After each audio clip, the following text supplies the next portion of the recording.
Hello and thanks for joining us on the 1 p.m. bilingual newscast on Canal International this last day of January 31, 2025. Presented to you by Junior Hossein and myself, Gladys Ambodiban. Good day, Junior. Good day, Gladys Ambo. Bonjour à tous et à toutes. Bienvenue au 13h sur Canal 2 International. Voici les titres de votre journal.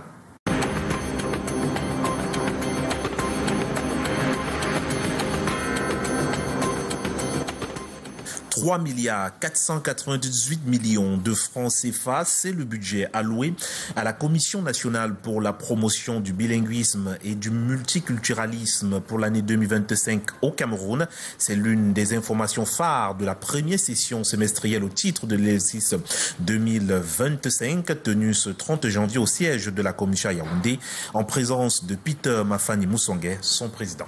And circulating in the city of Buea in the southwest region of Cameroon is a nightmare due to traffic, a challenge faced by Buea inhabitants who find it difficult to meet up with their daily activities. In this newscast, Inyas Ondwambala will paint a picture of the traffic situation in Buea. Meantime, officials of the centralized and decentralized services of the Ministry of Public Works have begun seeking lasting solutions to the deplorable, abandoned, unfinished state of roads in the country. Was the focus of an annual conference in Yaounde. Production locale du livre scolaire, accent grave sur le plaidoyer. Les imprimeurs camerounais continuent de broyer du noir. C'est le rapport fait par le groupement interprofessionnel des imprimeurs du Cameroun. Malgré les instructions du Premier ministre données en 2020 de produire 50% des manuels scolaires localement, à date seulement 3% sortent des imprimeries camerounaises. And since December 1, 2023, idle funds in banks and microfinance institutions, as well as some insurance companies, have been ordered to be transferred to the Deposit and Consignment Fund, commonly referred to its French acronym as SEDEC. This move has sparked widespread reaction among account holders, prompting a wave of reactivation. However, concerns remain over the potential implications for both account holders and financial institutions. You will have the details in this newscast. Those were major stories. Stay on for developments.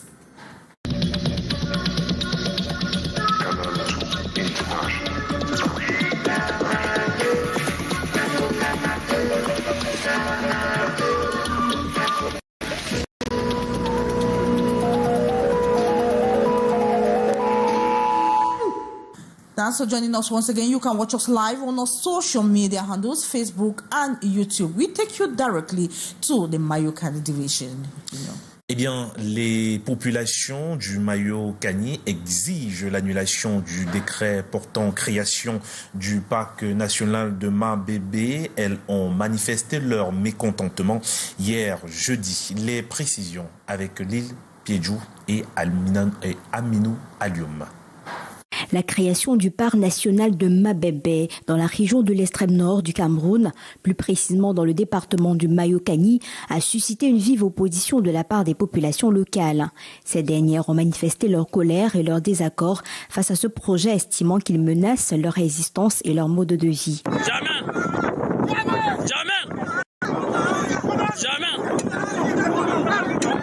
Les manifestants qui ont pris à leur compte la devise non au parc national de Mbed exigent l'annulation pure et simple du décret portant création de ce parc signé en 2020 par le Premier ministre Joseph Dion-Goté.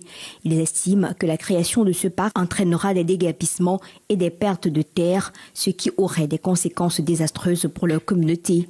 Le préfet et les sous-préfets de Guidigis et de Zingalao ont tenté de calmer les manifestants, mais la situation reste tendue.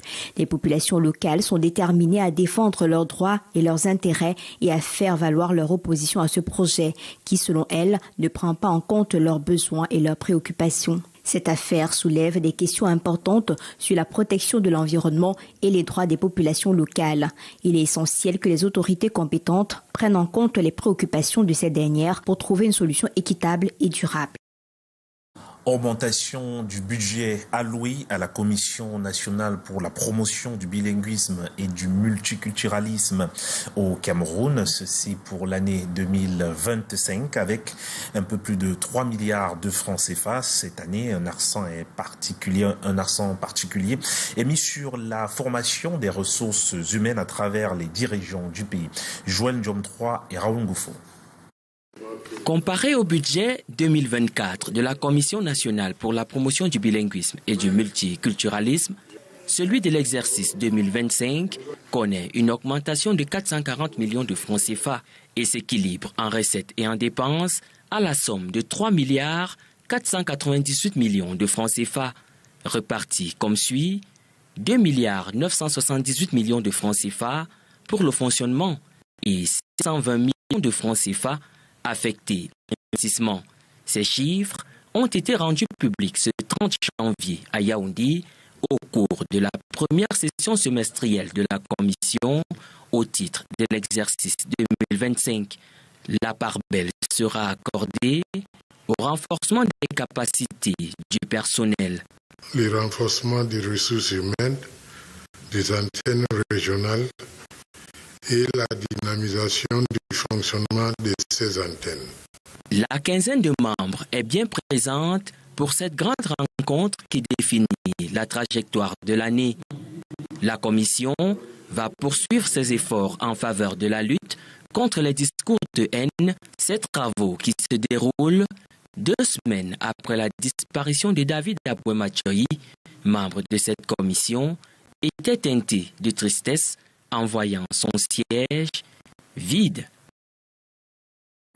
Malgré les instructions du Premier ministre données en 2020 de produire 50% des manuels scolaires au Cameroun, à date seulement 3% sortent des imprimeries camerounaises, une situation déplorée par les imprimeurs qui souhaitent écrire un nouveau chapitre de leur profession. Janice Kamga et Jean-Bernard Tagnon. Au rapport, le groupement interprofessionnel des imprimeurs du Cameroun, plus de 4 ans après l'option choisie par le gouvernement de faire imprimer 50% des manuels scolaires localement. Le compte rendu de production ici présenté fait état de 3% seulement de part de marché. Pour l'année scolaire 2024-2025, le total de livres déclarés par les imprimeurs agréés affiche 1 772 000. Nous avons prouvé, nous avons montré qu'on peut faire du travail. Mais ces 3%, c'est encore trop peu. Nous souhaitons que le gouvernement nous fasse confiance. De nombreux éditeurs continuent donc de faire imprimer leurs commandes à l'étranger, en Asie notamment, à cause des coûts avantageux. Mais il y a aussi la faiblesse des normes qualité au Cameroun. Problème de qualité. La qualité, c'est très facile. Vous avez un enfant, il ramène un livre, l'effet s'envole. Il y a le problème de fuite. C'est-à-dire, vous passez une commande de 2000 exemplaires, il imprime vos 2000 exemplaires et il imprime d'autres. Les acteurs font le tour de la question et ils arrivent à la conclusion d'un cercle vicieux. Si ceux qui ont besoin des services des imprimeurs ne font pas confiance, quand je dis confiance, ça dit au moins l'intention de commander.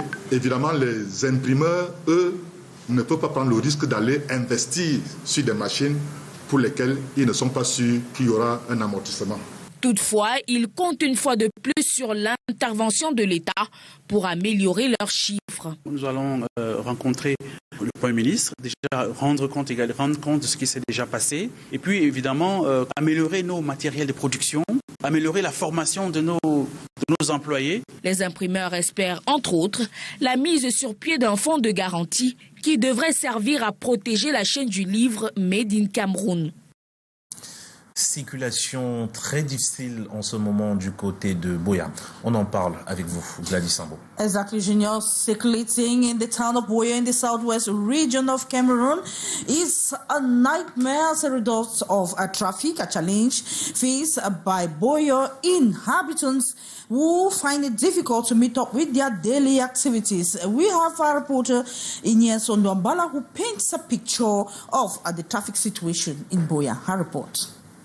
Traffic has become the order of the day in the city of Buea in the southwest region. Coping with traffic is a nightmare to road users and drivers. Moving from mile 17 roundabout to Malingo Junction, passing through between the market, checkpoint Moliko plus OIC market is not an easy task. Drivers and some road users must spend hours on the roads to meet up with their daily activities. Well, the traffic is really worrying me plenty. Most especially in the mornings and after when people are not close to school, and even is doing other work as a retire back home. So they really face big difficulties. So we just pray saving government to increase the roads and try to see how the elements they put on the road, like the police, they try to maintain the good circulation of traffic. Hundreds of cars on the streets are circulating at snail pace. Meeting with time is so challenging to students, teachers, and workers of all walks of life.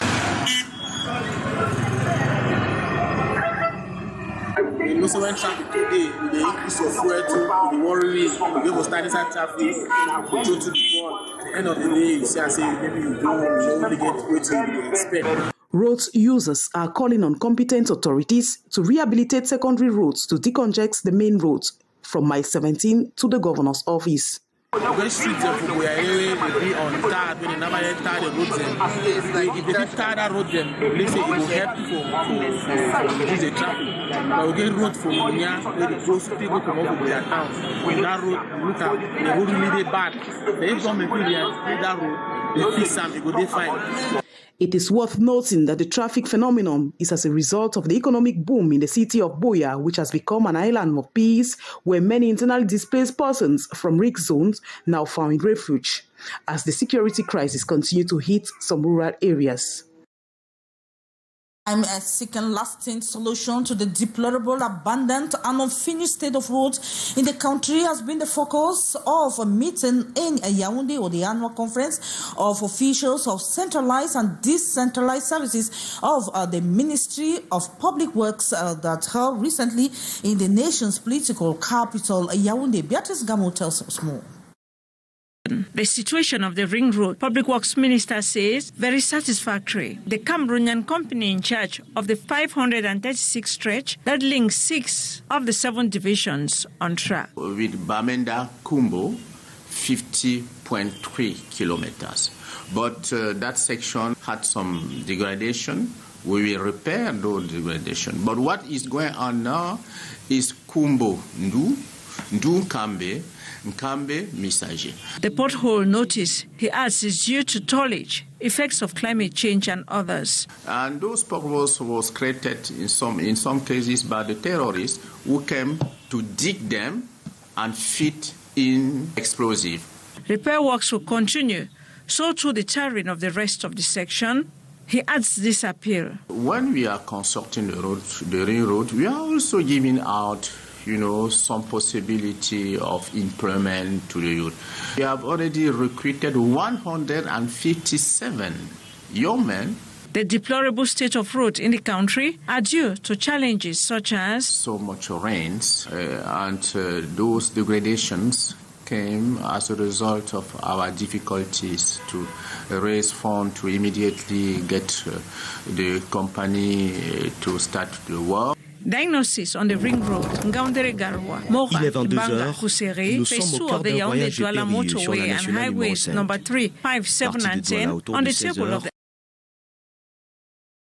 Yeah, sorry for that mix-up there. We shall be coming back to that element in our subsequent newscast. And 3 days after the outburst of a water pipe belonging to the water distribution company in the nation's political capital, Yaounde, that is in the Ngusu neighborhood precisely, that resulted in the death of 2 people, the platform of the Consumers Association for the socio-economic protection of the interests of Cameroonians has made its finding. The result of their investigation was made public during a press briefing in Yaounde.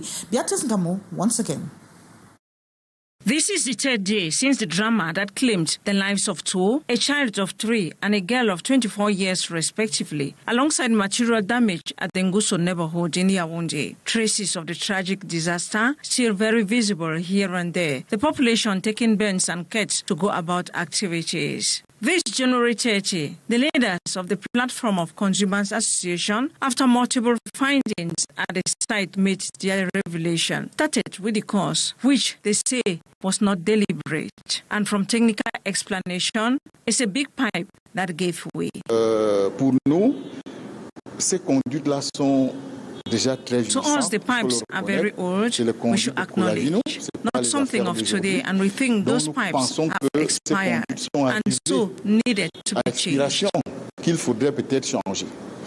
According to the Coordinator General of the platform, the leaks detected by the population was not the cause of the incident, but rather the outburst of the GN 800 pipe. They are then calling on the state to take its responsibility. In this light, they add, repairs work have started for circulation around this area, harboring some 3 public hospitals to get back to normal. Déjà, il ne faut pas oublier qu'il faut que ça soit rétabli, puisque la route a eu vraiment un souci énorme qu'il faut reprendre. Ensuring Cameroonians get quality water in quantity also, the concern of this platform, who were before the press this Thursday in Yaounde. This Nguso incident is the second water outburst in the capital city Yaounde after that of Imana. The authorities that be needs to reflect on a permanent solution for such not to repeat itself. And let's now talk about New Year wishes to the King of Akwa by the local population, Junior. Eh bien, les populations du canton Akwa ont présenté des vœux de nouvel an au chef Louise Dika Akwa de la chefferie Bonambela. Un moment de communion et de célébration des valeurs traditionnelles. Titi Freeman et Emmanuel Tibu.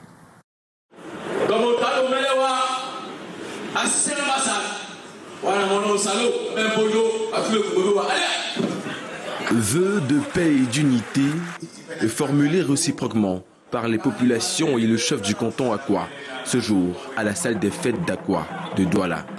Au cours d'une cérémonie solennelle, l'autorité traditionnelle a reçu les bénédictions de son peuple pour la nouvelle année. Il nous a appelés à la réconciliation, à l'unité, à la paix, parce que nous avons des grands projets à réaliser et aucune grande œuvre ne peut se passer sans la paix, sans la communion.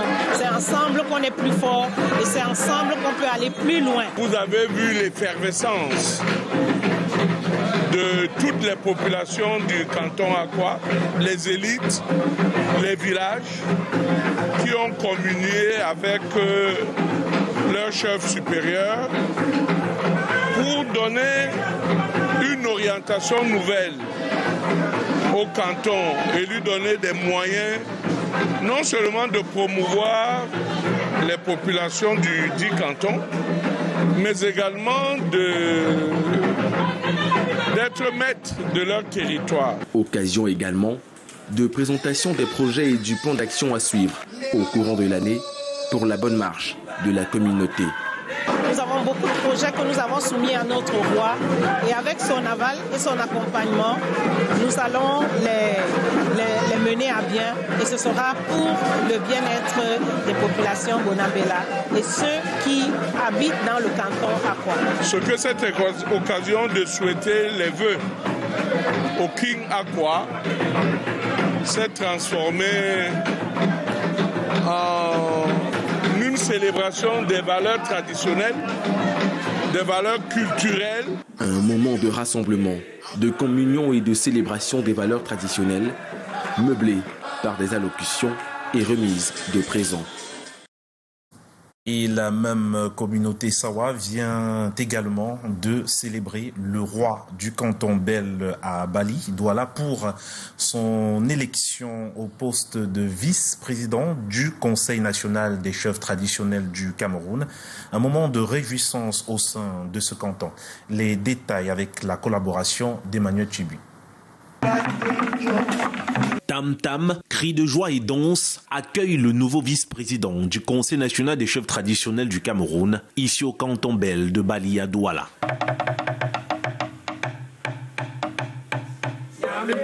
À l'issue de la session du bureau exécutif du Conseil national des chefs traditionnels du Cameroun tenu à Yaounde, Sa Majesté Jean-Yves Ebumbu Douala Mangabel est élu vice-président. Aujourd'hui, il reçoit les félicitations de sa communauté.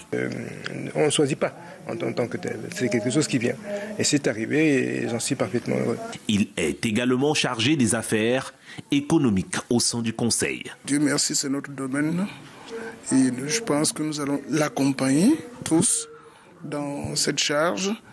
Non seulement il ne représente pas seulement le canton Bel, mais tout le littoral.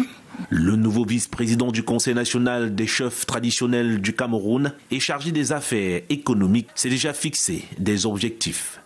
De renforcer dans la compréhension des uns et des autres la place du Conseil national et surtout la place de la contribution qu'il peut apporter au niveau national. Cette cérémonie, ici à la cour royale du canton Bel, a connu la présence d'importantes personnalités de la communauté et surtout la présence significative de la reine Clarisse Douala Bel, épouse de Sa Majesté Jean-Yves Ebumbu Douala Mangabel. Eh bien, nous poursuivons ce 13h, cette fois-ci avec vous, Gladys Sambo. A legal action has been launched to seek the expulsion of thousands of separatists residing in the United States of America. The attorney, Emmanuel Salai, has filed a petition with the United States Authority accusing them of immigration fraud, material support for terrorism, as well as conspiracy to commit violent crimes. Let's have more with Morindi. News of the deportation of thousands of Cameroonians by the Trump administration can be seen as a significant move towards holding individuals accountable for their roles in the ongoing conflicts in Cameroon. This follows multiple formal petitions by renowned attorney Barrister Emmanuel Salai urging U.S. authorities to take action on these matters. I have formally requested the Department of Homeland Security and the FBI to enforce President Trump's strict immigration policies and initiate deportation proceedings against the Amazonian immigrants in the United States. I have also filed whistleblower reports exposing the negligence of these federal agencies in prosecuting them despite having concrete evidence of their terrorism and immigration fraud, amongst so many other crimes. In addition, I have sent letters to the acting U.S. Attorney General. According to Barrister Christopher Salai, who has been at the forefront of these efforts, his objectives are clear. My objective is clear. The immediate revocation of the immigrant separatist fraudulent immigration status, mass deportation, and criminal prosecution. These separatists are responsible for countless kidnappings, killings, and human rights abuses in Cameroon. The investigation into the involvement of Ambazonian separatists among the deported immigrants has lasted 7 years. Despite overwhelming evidence of their crimes and terrorism, only about 30 of them are in prison so far, whereas they have thousands of terrorist members. This is unacceptable. These individuals continue to operate freely in the United States, defrauding American citizens, funding war crimes and international terrorism, and causing untold suffering on innocent people in Cameroon. Salai remains steadfast in his commitment to pursue justice, advocating for a people who have endured years of suffering and torture amidst the Anglophone crisis. Thank you so much, Morindi. Our account holders in banks, microfinance institutions, as well as insurance company have of recent been called to have their accounts reactivated, especially for those who had dormant funds or have their money transferred to the deposit and consignment fund, known by French acronym as SEDEC. This, according to a prime ministerial decree that was signed on the 1st of December 2023. As a result, managements of most of these financial institutions have been pressurizing the account holders to reactivate a situation that has led to many of them rushing to this financial institution. But the question remains, if once the money transferred, have mechanism put in place to actually ensure that these funds are facilitate the funds transferred, could they have access to this money from the banks? Let's have more in this report. If anybody has any account that made a year, he or she are not doing a transaction in the account, please go to your bank and put even 1,000 or 2,000 in that account. If not, they will freeze those accounts and send the money to a state treasury. This message, which has been circulating, has sparked a flurry of activity. Some account holders have responded to the warning by rushing to reactivate their accounts, some of which have been dormant for years. It is a prime ministerial decree that came out on the 1st of December 2023. But the decree doesn't only talk about dormant account or dormant funds with banks and microfinance. It talks even about those with notaries. It talks about those with insurance companies. A lot of people now, when they got this information, they have to now come in to do a deposit to activate those accounts. People are doing deposits day in, day out to ensure now that those accounts are active. However, questions remain as to why so many accounts were left inactive in the first place. It might be due to death. Some people die and the money remains there. Some people, maybe they got the money from unorthodox means. At times, some people have maybe gone to jail. Some people save for future use. Some people save for children.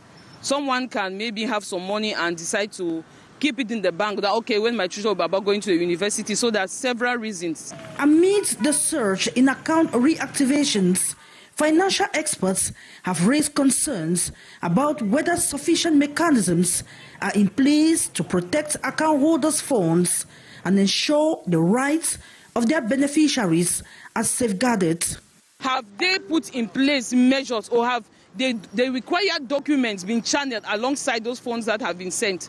Because having those funds sent is one thing, and if the body if SEDEC has not put in place a structure to ensure that for every single fund that has been sent to them, they approves or justification as to the beneficiary, when time comes for reimbursement, there will be a problem. So we should not only be interested in ensuring that these funds are being transferred, but that tomorrow the individuals or their next of kins or their beneficiaries will be able to have access to these funds without problem.